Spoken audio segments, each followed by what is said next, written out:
name is Robert Daniel. I'm a 49-year-old citizen of the United States. I am not a Nuwaubian. I'm here on behalf of Dr. Malachi York, who I met 3 months ago in the Jones County LEC. I never knew him before then, and I witnessed. I'm not under the influence, or I'm doing this tape of my own free will. I've suffered some of the same things that Dr. York is going through, still going through now, and I felt compelled to do this on his behalf. It's the right thing to do. I was in the Jones County LEC from February the 19th of this year, 2004.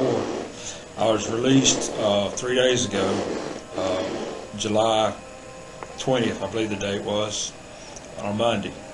And I witnessed what went on. I was in the same block with Dr. York for the latter 3 months of my jail term, and I witnessed a lot of things that went on with him, and it actually filtered off of his situation onto me, just because I was a good friend of his in the jailhouse. The inmates all knew it. We could see a change in direction on how they would give me things that I needed, like pain medication like Advil, or check on things like my mail. They even got to the point that they would hold my mail back. They started opening up my legal mail with me not present. I would receive it with an open state, and I know definitely that's not right. They were doing the same things to me that they were doing to Dr. York, and we were both being singled out of the 16 inmates in that block, and it just wasn't right for them to do it to him or me, and that's why I'm here now. To reiterate, are you being compensated or paid or any form of fashion, or why are you doing this tape? I'm not being paid. I'm doing this tape out of compassion for my friend, out of compassion for any inmate that will come into that jail system. It needs shaping up. The jail system does. Unless somebody does something. Most inmates have a beef, a gripe, grounds for even lawsuits when they leave there, but they don't do nothing. Mm-hmm. And this opportunity for me to help to get something done at that county jail system. But I have not been approached with any deals. I just have been involved up there with their shenanigans going on. Mm-hmm. And Dr. York is my friend, and he's being done. He's being done wrong up there. I know that for a fact. We've got 2 officers down there in the form of Lovick and Woods that are they're treating inmates wrong. Mm-hmm. And Dr. York and myself are high on the list to be treated the way we are. We don't suck up to them. We try to play fair. As far as the inmate's relationship with Dr. York, as far as his case, because he's charged with, among a few other things, child molestation is a very serious charge, and usually child molestation, even alleged molesters, once you're accused of that, you become a monster, right, things like that. So what does it feel in there as far as the inmates and the jailers, as opposed to him being charged with molestation? Well, I'm human too, and I first landed there in T block, adjacent to A block, where Dr. York is. I never heard the man talk. I just see him walking by, going to stores of visitation. He was always good spirits, and I was like general population, manipulated by the news media that he was guilty, sex molestation, and I'm not a violent kind. I would just like shake my head or inside I would think that, shake my head like, how could you, like that. Then when I got over in the cell with him, it didn't take but 2 or 3 days, I realized this man ain't guilty.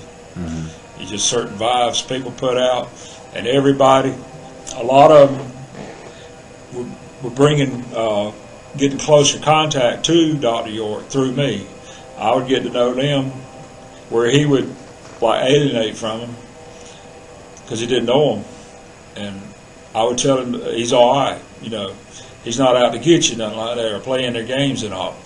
And everyone that got to know him, nobody has been in that block with him, and they have a turnover every 3 or 4 weeks. Mm-hmm. Nobody's come out of that block saying that he was guilty.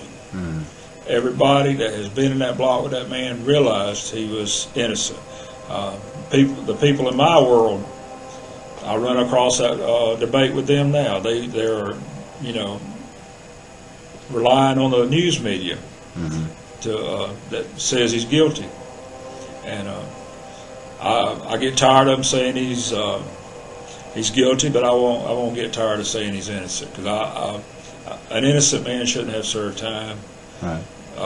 For anything. Mm-hmm. And he's an innocent man. He's a friend of mine, and for that reason, and the reason that the inmates that I left up there, I know at least 60 of them, for the sake of all of them, the jail needs to change. The jail needs to change. Somebody needs to do something to change the way the jail's being ran. Okay, are you willing to, in case Dr. York pursues like a lawsuit or things of how he's been treated, how the jail has been treating him, and things like that, are you willing to back up this video with testimony in court if need be? Very much so. Okay. When I do something, I follow through with it. This does my heart good to do this, and I'm here. I still feel his pain. Mm-hmm. I shared it, and I still feel it now. I feel like I've been violated. Mm-hmm. Okay, so if Dr. York had a chance to see this tape, what would you tell him at this point? Now that you're on the other side, now that you're out, and he's still incarcerated, and you witnessed all the things he's going through and still going through, what would you say to him now at this point? Hang in there. Mm-hmm. Stick to your guns. You will be out. That's the way I feel. I feel the case is turning around on him. He's a Liberian diplomat. He was a Liberian diplomat when they arrested him, and he's still one now. And he knows he's going to get out. He just knows it. He knows he's innocent, and he will get out. And I believe that with him. And I feel like everybody else in there does. The man's been railroaded. It ain't right to do people like that. They see it go on with other people. Inmates are smart in areas that the general population ain't. They know how the system works. They know how inmates are done wrong. They know he's been done wrong. And I know he's been done wrong. And I would tell him to just stick to his guns, hang in there. He will be out. He will be out. Most of the inmates leave from up there, and they do not do anything about how they were treated. They just let it drop. People in general are lazy. And Dr. York, he helped me in a lot of ways, and I helped him too. He surprised me one time at the supper table and asked me did I realize how much I'd helped him. I said, how? He had really lost his faith in humanity, especially the Caucasian race, and I helped restore that. And in turn, he has helped me to become more spiritual aware, and I'm a better person from being around Dr. York. My life is together. I needed him to come into my life, or someone like him at this particular time in my life, to set me back on the right track. I went through a divorce 3 years ago, and it's been a rough road since. I'm not the first one to travel that road. Won't be the last one. But fortunately, Dr. York was there to point me down the better road. And I thank him for that. I owe him a lot for that. And he's a good man. He's a real good man.